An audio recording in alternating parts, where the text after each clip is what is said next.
Today is Saturday, October 18th. I'm doing this documenting. I want to put this up on my social media evidence site.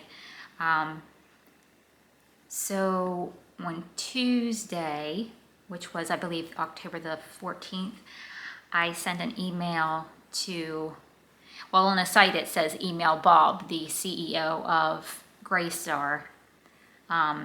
In the times I've had to have interactions with that, I've never once talked to Bob. So I'm not sure why they say email Bob, because you never get Bob, the CEO. But anyway, so I emailed, good morning, I'm emailing to get the contact information for risk management for the company, as I have been being harmed with extreme amounts of RF radiation in my apartment here at Sage at Cypress K and need to file a claim. I appreciate your help in this matter, and sign my name without prejudice, UCC 1-308. I'll show you that here. You can pause on that so you can see it.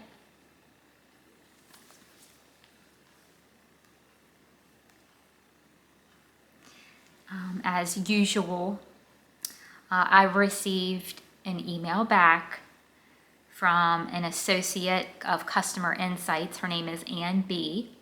She wrote back, "Dear Ms. Carlisle, thank you for reaching out.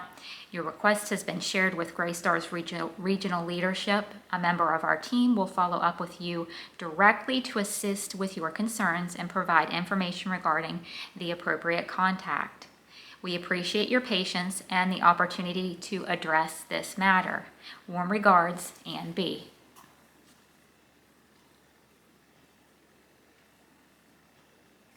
And that was replied to on Tuesday as well, October the 14th.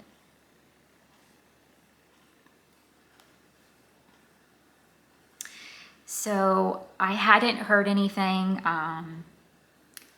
by Thursday.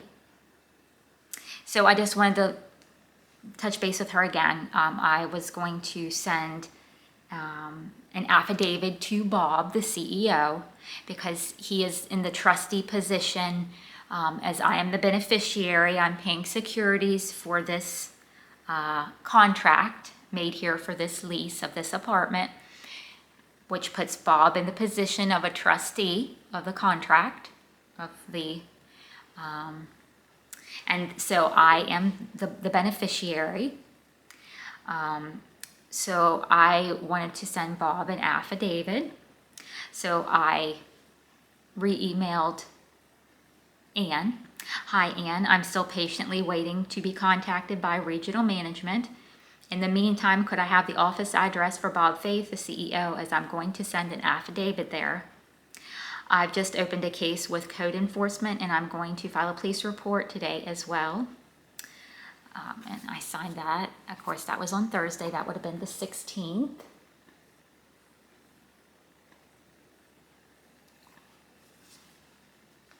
So I still, by Thursday, I hadn't yet, at that moment, hadn't heard back yet from regional management. Now, yesterday was Friday. So Thursday then, after, I believe it was after that, oh, hang on a second.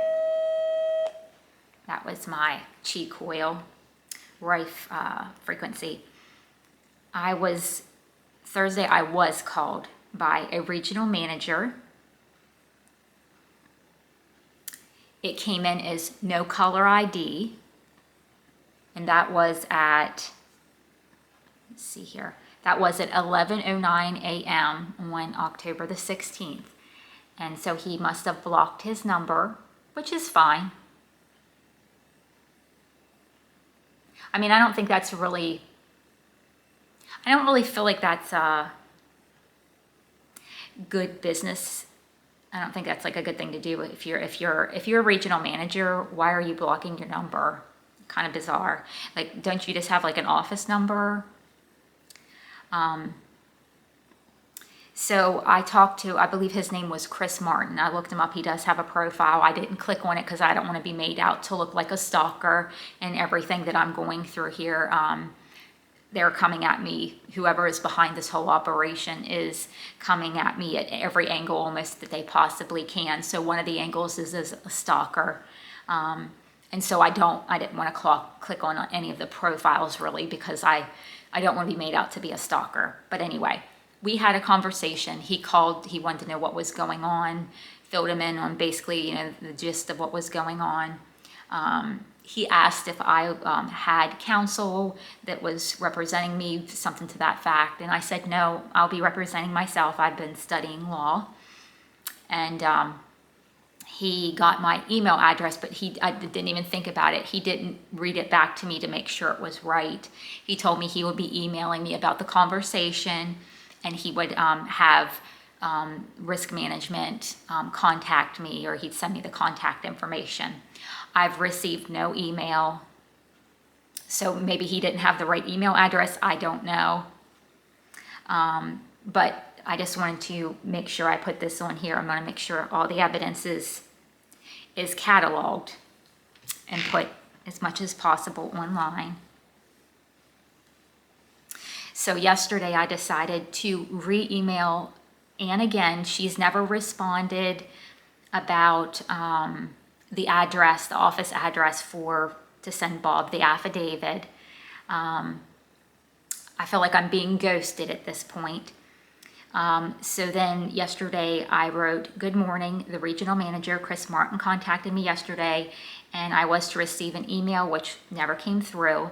Could you forward his email to me, please? And here is that message.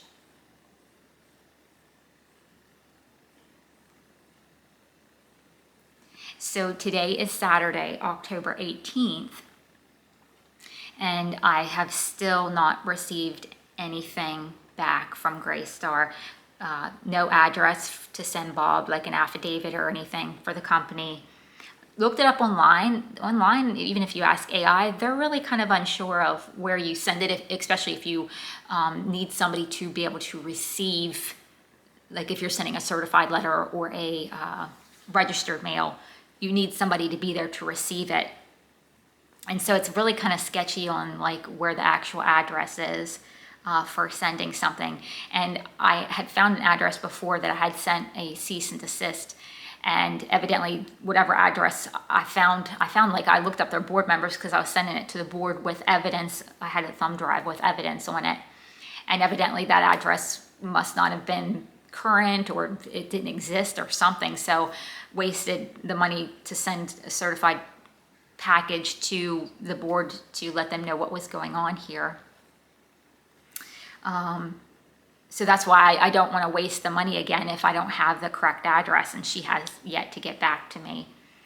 So yeah, today's Saturday, August 18th at 7:18 in the morning. There's been no response for them, so I kind of feel like I'm getting ghosted. If I had counsel, if I had, a lawyer, I'm sure they would be talking in a heartbeat, because somebody throws a bar card out in this world, they act like it's something, but a bar card just means you're just part of an association. Lawyers can't license themselves, so they have like no license to practice. Which is kind of funny, but for us common folk, it appears that at least this corporation, kind of ignores you, like they don't take you seriously if you're not dealing with a bar card. So I'm going to put this up on my evidence page on both my social media sites, and I will document again if anything is sent to me, if I'm responded to, because I find this very bizarre. If the way that common law works, if one has been harmed, there must be remedy and recourse. I'm clearly being harmed here. I've been documenting it. People snicker at me at vlogging and keeping evidence.